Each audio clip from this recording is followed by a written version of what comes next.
Good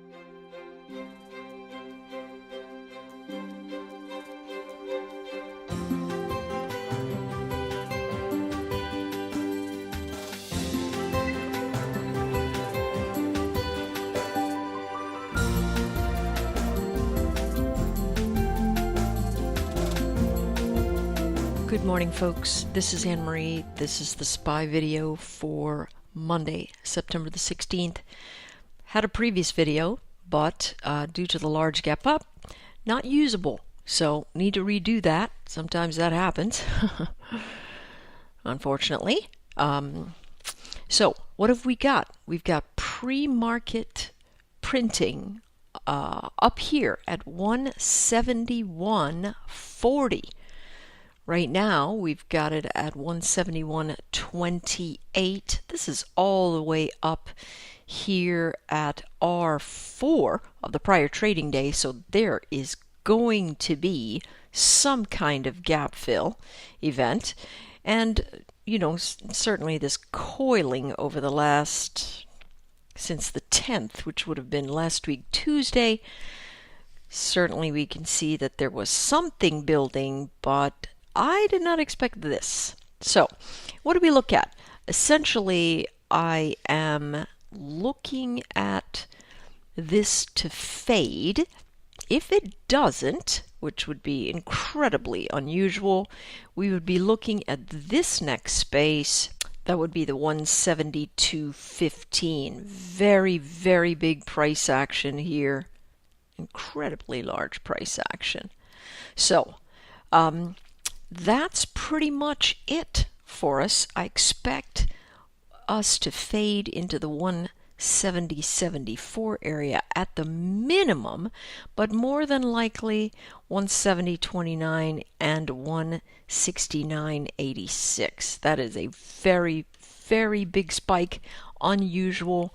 So check the blog. That also will have to be totally redone. Not usable at this function, which is why I wait 4 times like this.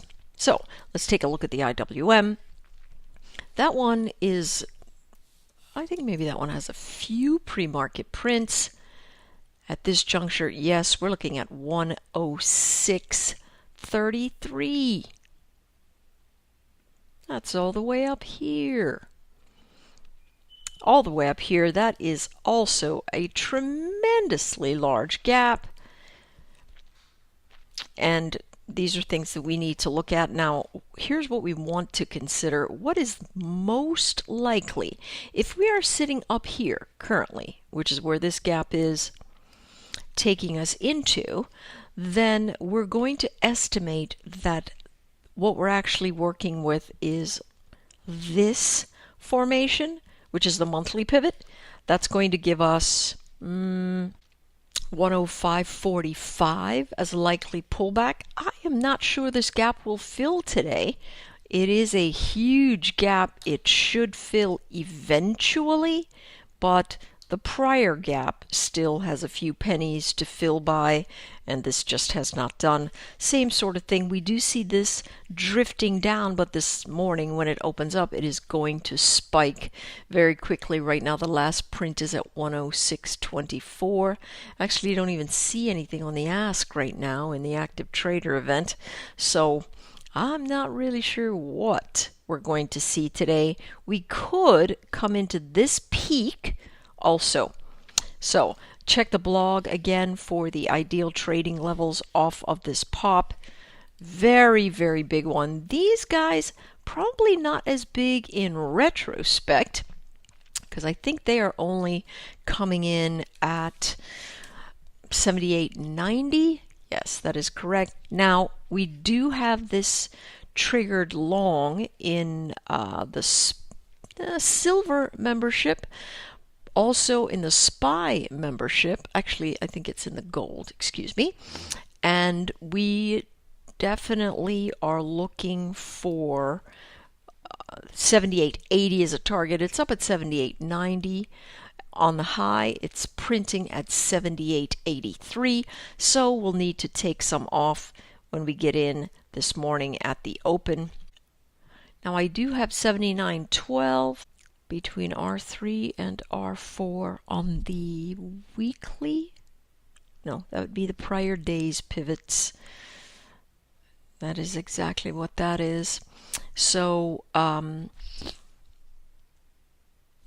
ultimately, this fade should come into 78.32 before giving us a run back. This has filled its gaps properly, but again, you know, this thing is running into target. So we've had this in the SPY membership to go long since, I don't know when, a while ago. I think over 77.26.